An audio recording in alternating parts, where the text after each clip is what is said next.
It's time to talk about something controversial. Something that pins the job losses of thousands on three men. On a show watched by millions across the globe. An entire industry lost, thanks to one of the most popular motoring shows on the planet. This, of course, is Top Gear. This accusation has followed the trio thanks to the collapse of the last British motoring giant MG Rover and its related British Leyland companies for decades.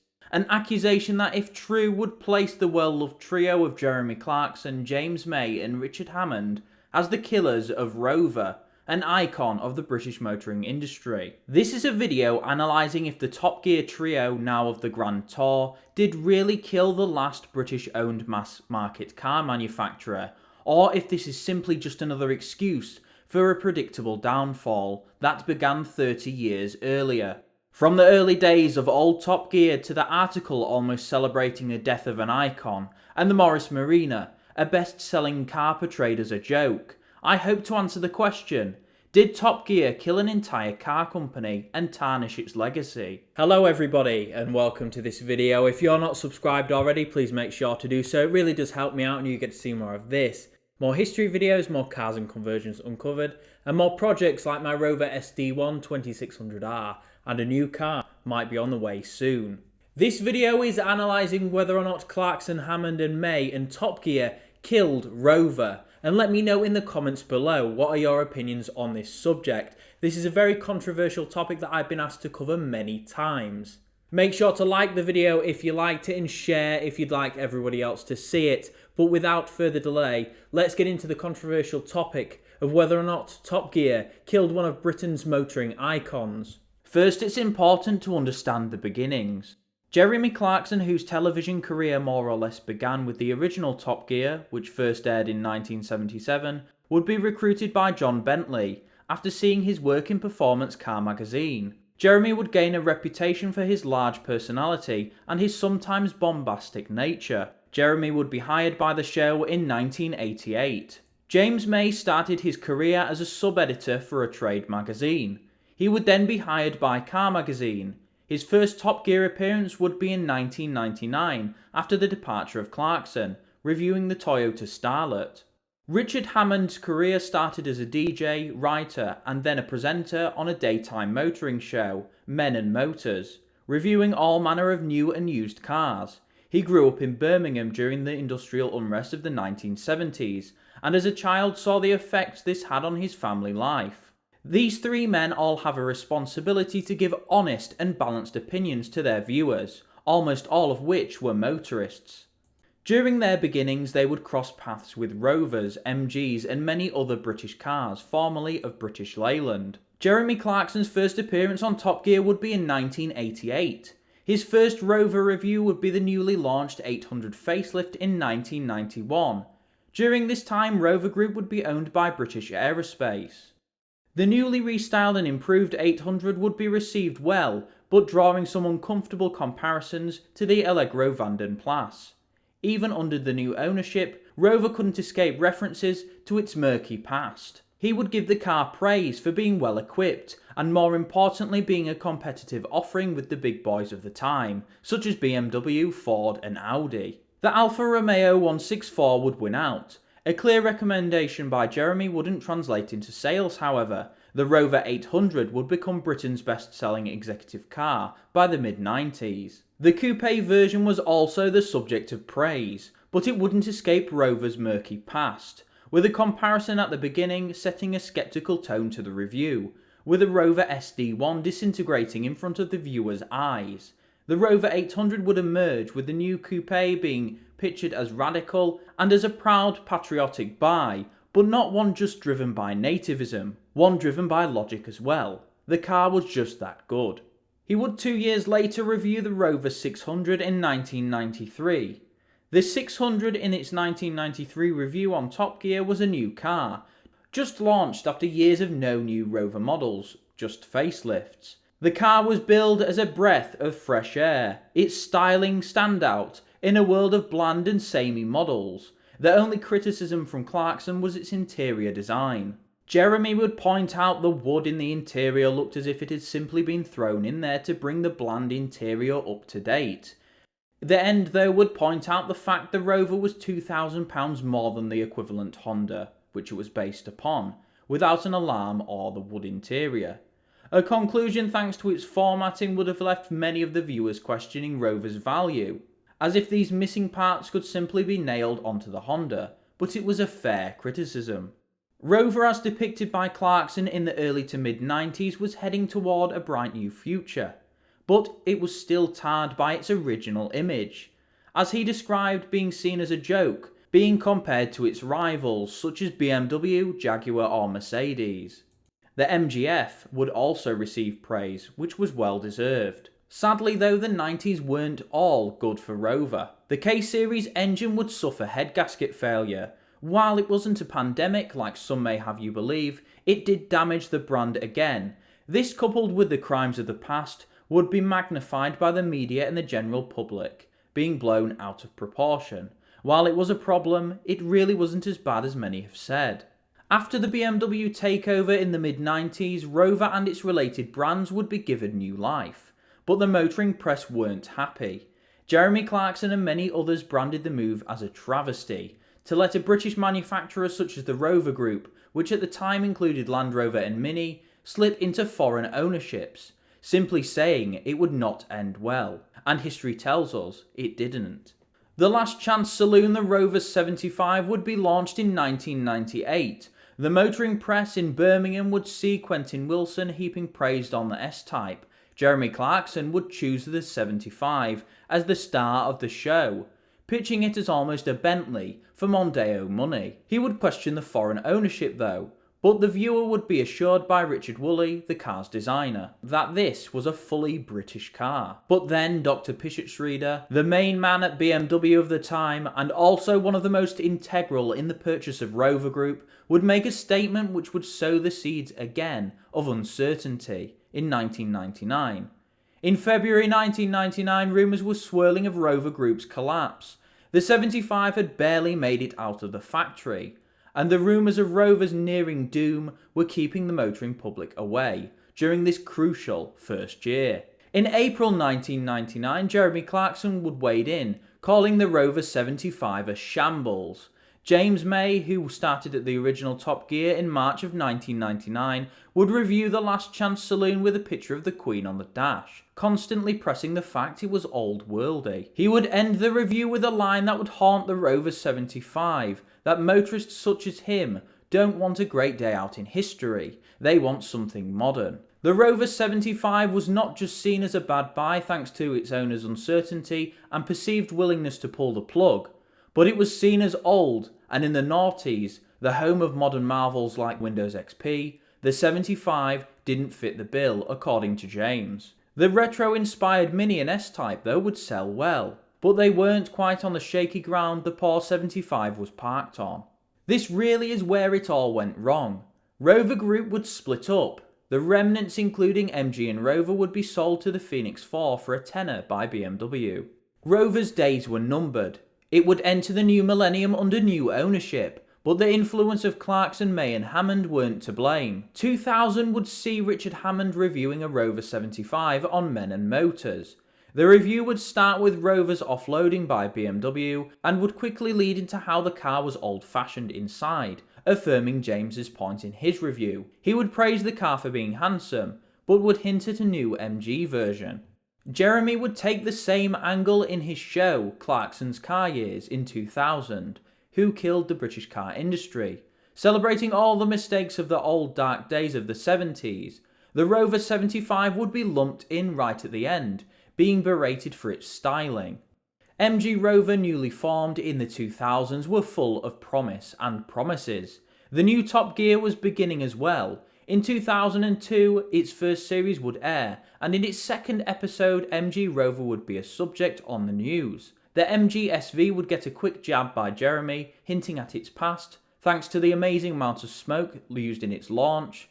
The Z range would get a mention as well in a positive light, with Richard and Jeremy celebrating the launch as a triumph over BMW. The ZR would appear in 2003 on Top Gear, reviewed by Richard. He would praise the car for being special, but the interior would be called unpleasant and dated, which depending on your opinion could be a fair assessment. The SV would get its full review in 2003 as well. Jeremy would lead this review poking at the fact the car was based on an Italian supercar, using the nailed together in Birmingham trope, which, with the car's interior being the subject of ridicule, would indicate to the viewer corners had been cut. But the SV had the TVR to compete with, and Jeremy would raise this point during the wrap-up section.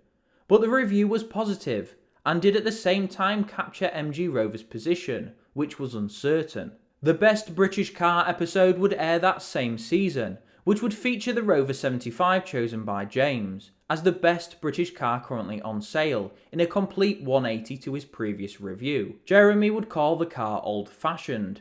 This would be perpetuated further by Richard, who would say the car was for pensioners. Rover's image during its crucial post-takeover years was a bit of a state, being shown as old-fashioned and uncertain. But then a bombshell would drop in Series 4, the City Rover review, and it would appear crucially in the first episode of the season, the return episode with the highest viewership.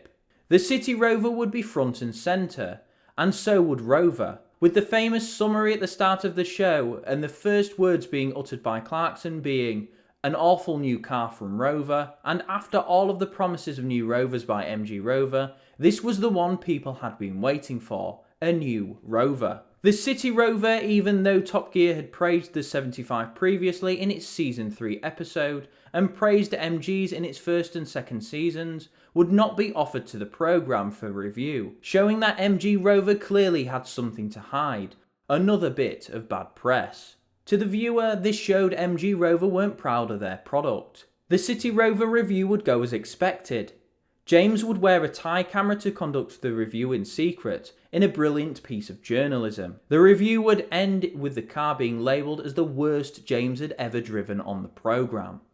By this point, the brand and the company were in tatters. A failed deal with the Chinese had sold off the rights to key intellectual properties before the life-saving deal could be struck, leaving the Chinese with a clear path to pull out with what they actually wanted, their engines and car designs. A Top Gear review of their latest offering being a rebadged Tata Indica and the well-publicised scandals of its directors, it's no wonder they couldn't get a recommendation. No matter how good the 75 was, it was 6 years old by this point, and had a lot of its refinements removed in Project Drive. The 25 and 45 were based on cars from decades prior. The MG SV was £70,000, making it not destined to be the volume model. And the City Rover, its latest offering, its headliner car, was a disaster. MG Rover would fold in early April 2005. But this isn't where the story ends. After the fall of MG Rover, it got an incredible amount of unwanted press, salting the wounds of those affected by its collapse. Jeremy Clarkson would write a tone-deaf article in the Sunday Times Driving, just after its collapse. Goodbye Rover, sorry I won't be shedding a tear. He would talk of BMC, summarising its many issues but not its strengths, leaving out its successes, such as the 1100. British Leyland would get more of the same, but he did focus on some of the key successes after the strikes, such as how clever the Maestro was. His assessment of the Phoenix 4, though, was probably spot on. This is a direct quote from the article. And then we ended up with the Phoenix 4, who cannot possibly have dreamt even for a femtosecond that they had any chance whatsoever of turning the company around. They needed at least 4 new cars, each one of which would have had to have been at least as good as a Volkswagen. In these days of emissions regulation and crash protection requirements, a new Volkswagen costs around £1 billion to design and develop. I'm told Renault recently spent £25 million on a new heating and ventilation system. On that basis, the Phoenix 4 didn't even have enough for a new doorknob. They must have known that. They must. And they must have known that no car firm in the world would want to get into bed with them, not with all the face hair going on. But after a somewhat factual assessment, the article would end like this. Now with Rover gone, I'm worried there'll be no advanced warning of a bad driver ahead. They could all be camouflaged in Fords or BMWs, and you'll have no idea until the moment of impact. I do think that in the fullness of time, they'll all end up in Hyundais and Kias. Hopeless, uninspiring, witless, soulless, gutless, characterless white goods from the Pacific Rim. I'm sure they'll feel right at home. But this was after Rover were already dead. The Rover legacy would continue to become the subject of ridicule in Top Gear with the British Leyland Challenge in 2007 and the Rover James in Series 19.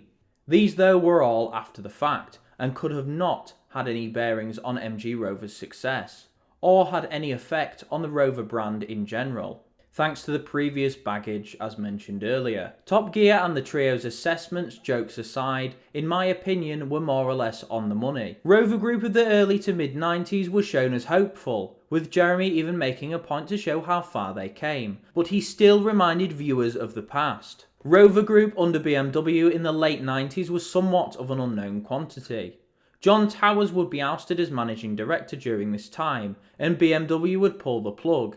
This for me is what sent Rover into the spiral to oblivion, including the fact that Rover, by the press including Jeremy Clarkson and Richard Hammond, was seen as the scraps of a once proud empire, with BMW running off with the family silver, as described by Richard. MG Rover in the 2000s were hopeful in the beginning, but the cracks would begin to show, and with that a recommendation was hard to find. Even Fifth Gear wouldn't recommend MG Rover cars towards the end. The models were getting older, and the City Rover was a PR disaster. The well-published dealings with the state-backed Chinese firm NAC and the dumping by Proton made Rover uncertain once again, but this time they didn't have a major auto manufacturer backing them. If Top Gear or Fifth Gear or any of the others had recommended these cars outright, glossing over the criticisms, you would have had a PR disaster for all involved.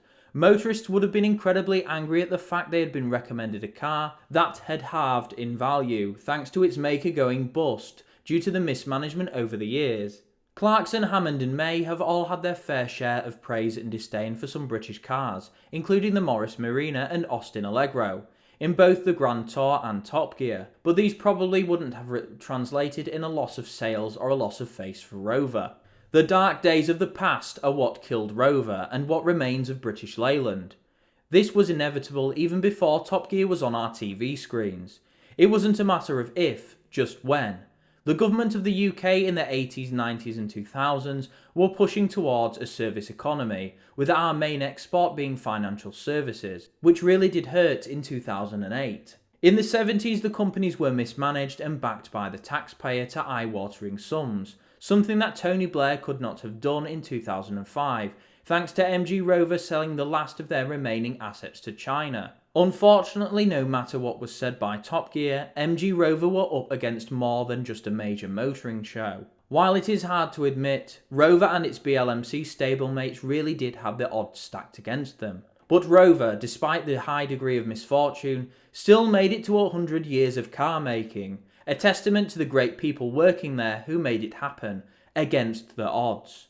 It's just a shame that Rover couldn't escape its past. I suppose it's comforting to know that the last ever car show with these three icons who shaped modern motoring journalism would be accompanied by a Rover SD1 Vitesse, in one for the road, a ghost of the past, to play them out. And with that, it's the end of the video. What is your opinions on this topic and BLMC in general? Let me know in the comments below. But as always, thank you for watching, keep watching and remember to subscribe for more of this, and I'll see you in the next one.